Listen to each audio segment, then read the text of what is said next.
Hello everyone, मैं Pradeep sir. जैसा कि हम लोग UEE में अर्थात यूटिलाइजेशन ऑफ इलेक्ट्रिकल एनर्जी में इलेक्ट्रिक ट्रैक्शन के बारे में आज हमको पढ़ना है और यह पार्ट थर्ड है और लास्ट है। इसमें बहुत ज़्यादा कुछ है नहीं, तो हम लोग लगभग अपने सिलेबस के कंप्लीट करने की ओर अग्रसर हैं। तो आप लोग अच्छे से पढ़ाई करिए। आशा है अच्छे से आप लोग पढ़ रहे होंगे, क्योंकि एग्ज़ाम्स भी आपके होने वाले हैं। बहुत ज़्यादा टाइम नहीं है, तो आप लोगों का सिलेबस भी लगभग कवर्ड है ना। लगभग 80% हम कहेंगे या 85%, 90% तक हम कह सकते हैं कि कवरअप है। कुछ ही 2-3 चैप्टर और हैं, 4-5, तो उसको हम लोग ख़त्म कर लेंगे। और छोटे छोटे आगे जो भी चैप्टर हैं वो बहुत ही छोटे छोटे हैं, है ना। तो हम लोग जैसा कि आज का हमारा जो टॉपिक है वो है इलेक्ट्रिक ट्रैक्शन का विद्युत संकर्षण पार्ट 3 भाग 3 को हम लोग शुरू कर रहे हैं। इसमें जो हमारा पहला चैप्टर है वो है ट्रैक्शन सिस्टम, है ना। ट्रैक्शन सिस्टम क्या होता है, कितने प्रकार के होते हैं। ट्रैक्शन सिस्टम का मतलब सीधा सीधा है कि विद्युत के द्वारा जो गाड़ियाँ जैसे रेलवे चलती है, अन्य जो भी इलेक्ट्रिक के द्वारा जो भी गाड़ियाँ चल रही हैं, उसी के बारे में हमको इसमें जानकारी लेना है कि वह किस प्रकार से और किस आधार पे चलती है। बात समझ में आ गई। तो पहला जो हमारा टॉपिक है, इसमें आपसे पूछा जाएगा कि विद्युत ट्रैक्शन कितने प्रकार के होते हैं और ये कैसे काम करते हैं। तो इसमें तो कोई हमको मतलब परिवर्तन करना नहीं था, कोई कमी करके काट छाट करके तो लिखना था नहीं, इसलिए हमने डायरेक्ट आपको इसी प्रकार से प्रोवाइड कर दिया है। तो इसका जो है टाइप्स ऑफ ट्रैक्शन है, संकर्षण प्रणाली है, उसको आप लोग इसी प्रकार से याद ही करना पड़ेगा। इसमें तो कुछ किया नहीं जा सकता, है ना। तो जो ट्रैक्शन सिस्टम होता है वह मुख्यतः कितने प्रकार के, 2 प्रकार के होते हैं, है ना। प्राचीन और आधुनिक। तो प्राचीन वाला तो बहुत पहले था, जैसे बैलगाड़ी वैलगाड़ी चलती थी। लेकिन अब जो मॉडर्न है, आधुनिक है, वो विद्युत द्वारा सीधा सीधा चल रहे हैं। प्राचीन को आप कह सकते हो सीधा मैकेनिकल द्वारा, बैल खींचते थे तो चलता था, तो मैकेनिकल द्वारा चलता था। लेकिन अब जो है इलेक्ट्रिकल द्वारा जो चल रहा है आराम से सुविधापूर्वक, वह है आधुनिक। ठीक है, तो प्राचीन को यहीं पे समाप्त कर दिया गया है। अब आधुनिक में 2 प्रकार किया गया है ना। आधुनिक में 2 प्रकार है। कौन कौन आप देख सकते हैं, यांत्रिक संकर्षण प्रणाली और दूसरा क्या है, वैद्युत संकर्षण प्रणाली। ठीक है। अब मैकेनिकल द्वारा मतलब किसी द्वारा बल लगा के हम लोग चला सकते हैं, ढकेल के किसी चीज़ को चला सकते हैं। वैद्युत संकर्षण प्रणाली में फिर 2 प्रकार है। कौन सा, बाह्य दहन इंजन संकर्षण और अंतर्दहन इंजन संकर्षण, है ना। बाह्य दहन इंजन द्वारा और अंतर्दहन इंजन द्वारा 2 प्रकार से किया जा सकता है। फिर जो वैद्युत संकर्षण है ना, इसको भी फिर बांटा गया है। देखो, लाइन संकर्षण प्रणाली और यूनिट संकर्षण प्रणाली। आपको कुछ नहीं करना है, जिस प्रकार से ये क्लासिफिकेशन किया है इसी प्रकार से क्या करना है, एग्जाम में बना देना है और ये 5 नंबर का आएगा, है ना। तो जो भी चीज़ें इन्होंने दिया है, यूनिट ट्रैक्शन सिस्टम, लाइन संकर्षण सिस्टम, तो इतने प्रकार के ये होते हैं। सबको सुविधापूर्वक इन्होंने व्यवस्था से दिया हुआ है, बस आपको इसी प्रकार बना देना है। डीजल इलेक्ट्रिक ट्रैक्शन है, तो उसमें भी आपको 2 प्रकार का दिखाया गया है, DC diesel electric, AC diesel electric, है ना। डीसी भी जो है डीजल द्वारा उत्पन्न किया जा सकता है, एसी भी उत्पन्न किया जा सकता है। उसी प्रकार डीसी 2 प्रकार के होते हैं। ठीक है, तो आप लोग इसको देख लीजिएगा, पढ़ लीजिएगा, इसमें कुछ है नहीं वैसा, है ना। तो अगला जो हमारा टॉपिक है आप देखेंगे इलेक्ट्रिक ड्राइव्स, मतलब विद्युत द्वारा जो चालन हो रही हैं, जो विद्युत द्वारा हम लोगों को जानना है चलाना मशीन को, उसमें क्या लाभ हानि है इसके बारे में हम लोग जानेंगे। विद्युत द्वारा जैसे हम लोग जानते हैं, विद्युत रेलवे सबसे बड़ी है, उसी डिपार्टमेंट की हमेशा हम लोग बात करेंगे। अगर हम कुछ आपको बोलते हैं तो आप सीधा विद्युत रेलवे से उसका संदर्भ निकालेंगे, है ना। ऊर्जा विद्युत स्रोत, तो इसके देखते हैं लाभ क्या है। लाभ, एडवांटेज, तो विद्युत द्वारा चलने वाली गाड़ियों का लाभ आप समझ सकते हैं, है ना। जैसे कोयला द्वारा चलता था, उससे राख निकलती थी तो बहुत खराब, मतलब गंदा होता था। और विद्युत द्वारा क्या होगा, साफ सुथरा होगा, जल्दी चलेगा, है ना। तो देख लेते हैं। तो इसमें भी लाभ जो है वो फिक्स लाभ है, तो इसमें भी हम लोग कोई काट छाट कर नहीं सकते थे। नोट्स आप लोग जो भी नोट्स बनाएंगे उसमें यही चीज़ लिखना है आपको, अलग से तो कुछ लिखना नहीं है। तो इसलिए हमने नोट्स बना के नहीं, सीधे इसी को बुक को ही दिखा दिया है आपको। आप इसमें से कोई भी 10 कम से कम याद रखिए, 7 8 10 है ना, तो वही एग्जाम में आपको लिख देना है ना।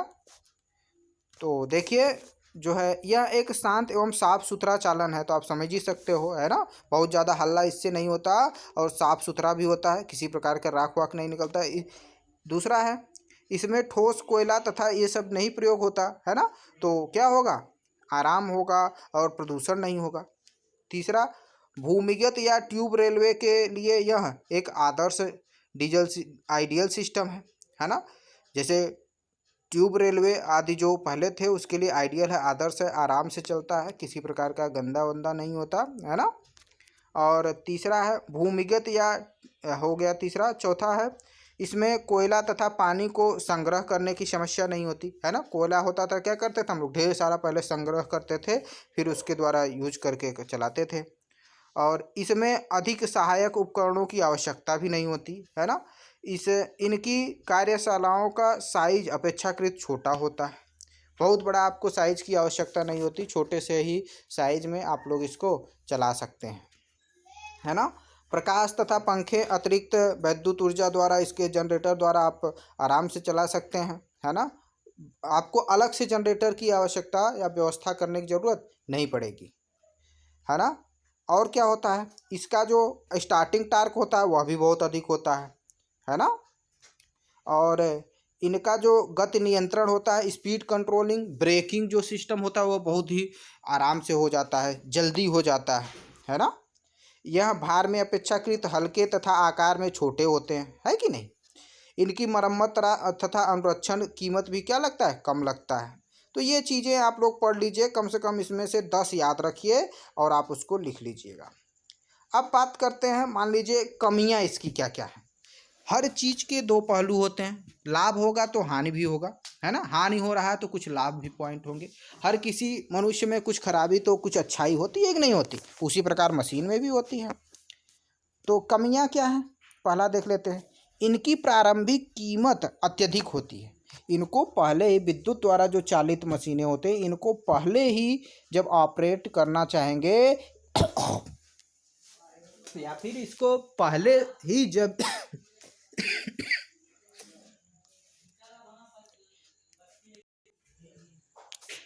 कमियों में आप देखिए इनकी जो प्रारंभिक कीमत होती है। और दूसरा देखिए कमी क्या है, इनका विद्युत परिपथ अपेक्षाकृत अधिक जटिल क्रिटिकल होता है कि नहीं। और विद्युत में खतरा भी आपको रहता है, जरा सा भी असावधानी बरतेंगे आपकी जान भी जा सकती है कि नहीं। और इससे शॉर्ट सर्किट लगने से आग भी लग सकती है। तो कई हानियां हैं। और इसका अभी जैसा कि दूसरा हम लोग पढ़ रहे थे, इनका जो विद्युत परिपथ होता है वह क्या होता है, जटिल होता है, क्रिटिकल होता है, और इसमें एक कुशल कारीगर की आवश्यकता होती है कि नहीं। ये सब हानियां हैं इसमें, जितना मैंने आपको बता दिया। इसमें धारा क्षरण मतलब लीकेज करंट भी होता है ना। इसकी विश्वसनीयता कम होती, कभी भी खराब हो सकता है। इसमें रीजनरेटिव ब्रेकिंग के लिए अतिरिक्त उपकरण की आवश्यकता होती है। शीतकाल में रेलगाड़ी के कक्षों को गर्म रखने के लिए अतिरिक्त उपकरण की आवश्यकता होती है ना। एक टेम्परेचर मेंटेन रखेंगे तभी तो सब मशीनें आराम से चलती रहेंगी।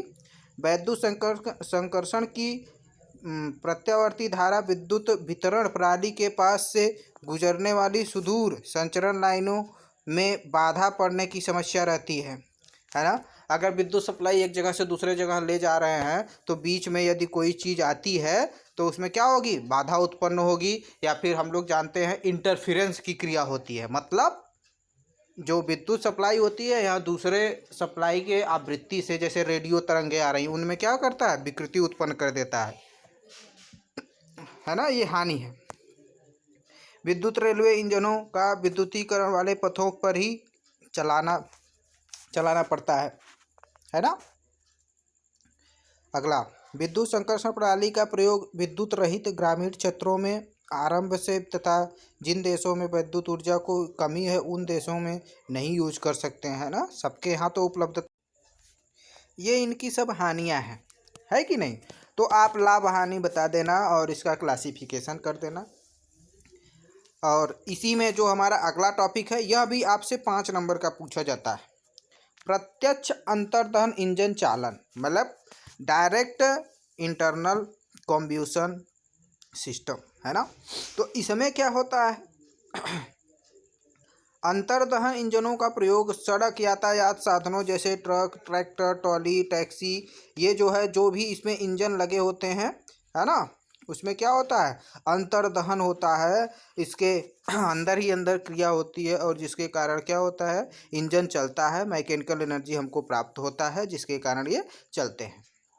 आप लोग जानते हैं कि उसमें डीजल इंजन सब लगे रहते हैं। अंतर्दहन डीजल के द्वारा क्या होता है, विद्युत ही तो उत्पन्न होता है, जो कि कार वार में किसके द्वारा, वायरिंग हार्नेस के द्वारा वायर्ड फैले रहते हैं, जिससे विद्युत सप्लाई होती है, जिसके कारण क्या होता है, मशीन उसका नाचता है तो मैकेनिकल एनर्जी हमको प्राप्त होता है। मोटर लगे रहते हैं ना, वो नाचता है तो मोटर चलता है, तो हमको हमारी गाड़ी एक स्थान से दूसरे स्थान तक नाचते हुए चली जाती है।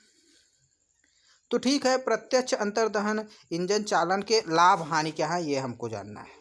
बहुत इसके बारे में डीप में नहीं जानना है, बस ये जानना है कि ये होता क्या है और इसके लाभ हानि क्या है, ठीक है।